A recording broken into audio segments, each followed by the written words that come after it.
be and how my book came to be. First of all, I'm Jodine Carruthers. And I started out from the time I was little, this horse crazy kid. I mean, everything was horses, My Little Ponies. Anytime I saw, driving along and there's a pony in a field, and it's like, can we stop, and read every book and had everything. And the interesting side of that is that I've come from a really horsey family. My grandmother was Pamela Carruthers, who was one of the top horse designers in the world in her time. All my cousins ride, and they all grew up in Scotland and England, the other side of the world, so I had no influence from them, but it was just obviously like there's something in my genes that is about horses. And so I always begged to ride, and I always really wanted to, and when I was 7 years old, we went to Scotland, where my mom and dad are from, for 3 months. My mom said, well, you're going to learn to ride. And I was so excited, and I built it all up, and I was going to get to go ride in the Scottish countryside. And I started riding, and I was terrified. Every time when I was starting to learn to walk and trot, I could handle. Every time a horse would canter when I was first learning to ride, I would fall off. Record, like one day 3 times, like, and there's Jodine again, and there's Jodine again.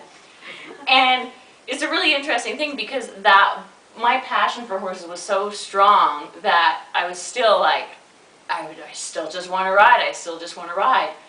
And I always like to share this part of my story with people because when I was into horses and would read all these books and about all these horse people and all these professionals, it was always like how they just grew up and they just connected with horses and it was so magical and they were just naturally going and winning all the ribbons and doing all this, and I was the opposite.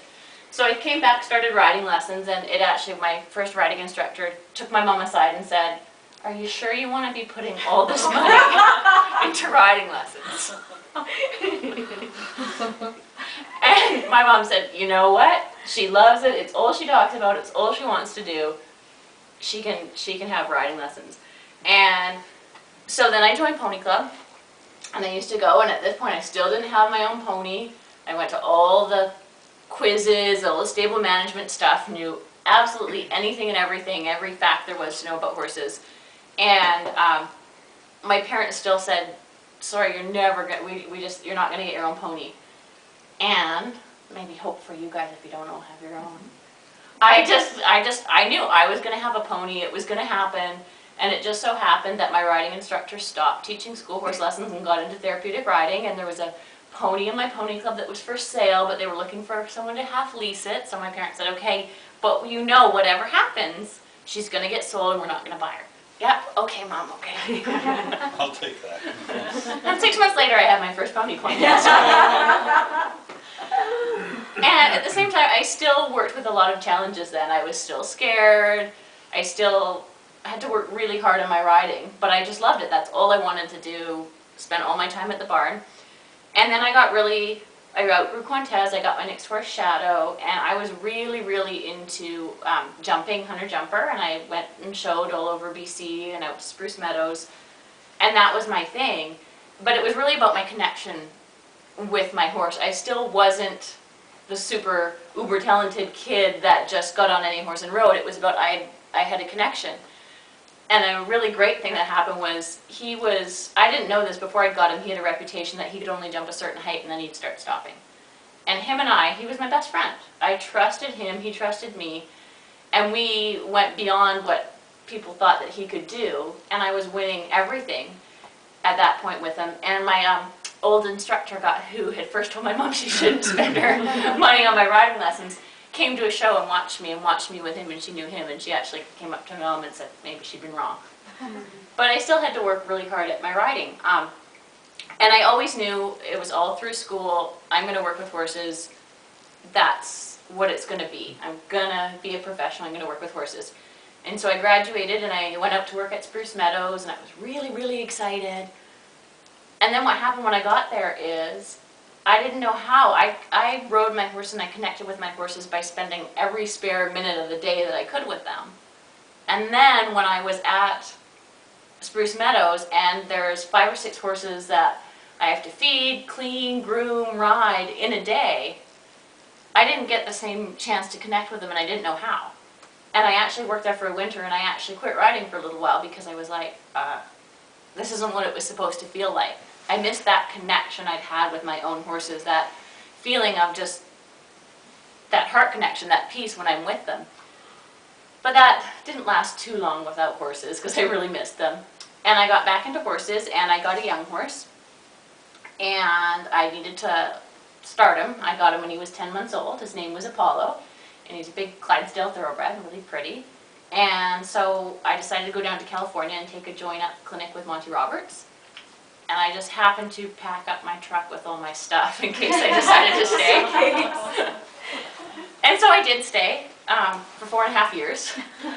I stayed in the San Ynez Valley, and I worked at various different farms throughout there. I groomed at an Arab farm for championship Arabs.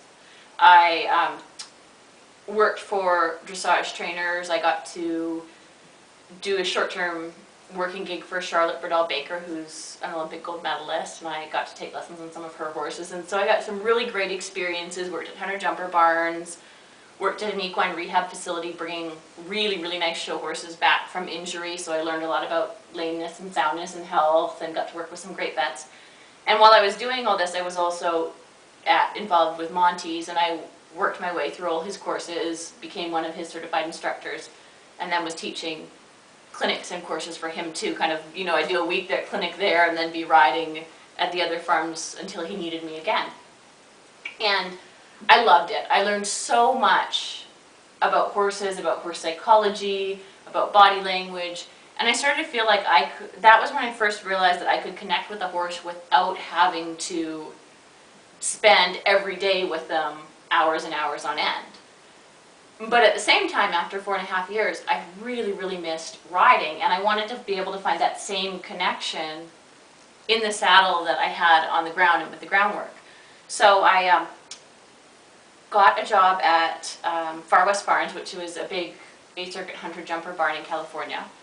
And so there I was an assistant trainer, and I got to ride really, really nice horses and lots of horses every day. And the great thing about that is what I learned is I could have that connection. I could just get on a horse and have a connection, or I could do groundwork with a horse and feel that same thing with every horse that I used to feel with my own growing up.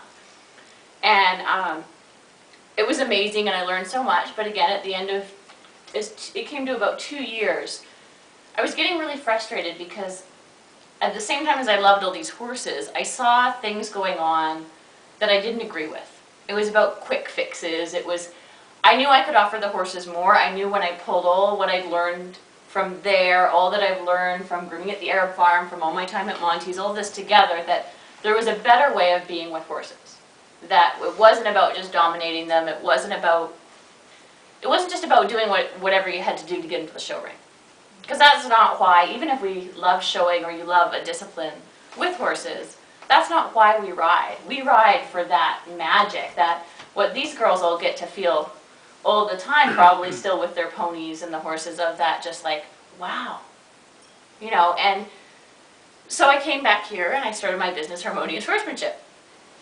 And that's been a whole other journey in itself, and learning all that. And one of the things that, it was about a year after I moved back, I started writing my book, and I had the interspecies communication and horse psychology and body language.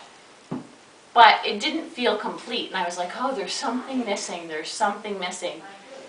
And I started to work with Deborah Marshall, who has Generation Farms, and she's a clinical counselor, and we started working in that I was treating a lot of horses with trauma, and she works with people. And it just happened that I saw her website, and I called her, and I'm like, I feel like we should meet. And she said, okay, well, why don't you come meet me and my daughter Emily, and we'll talk about it. And I said, well, this is what I do with horses. And she goes, well, it sounds a lot like what I do with people in dealing with the trauma.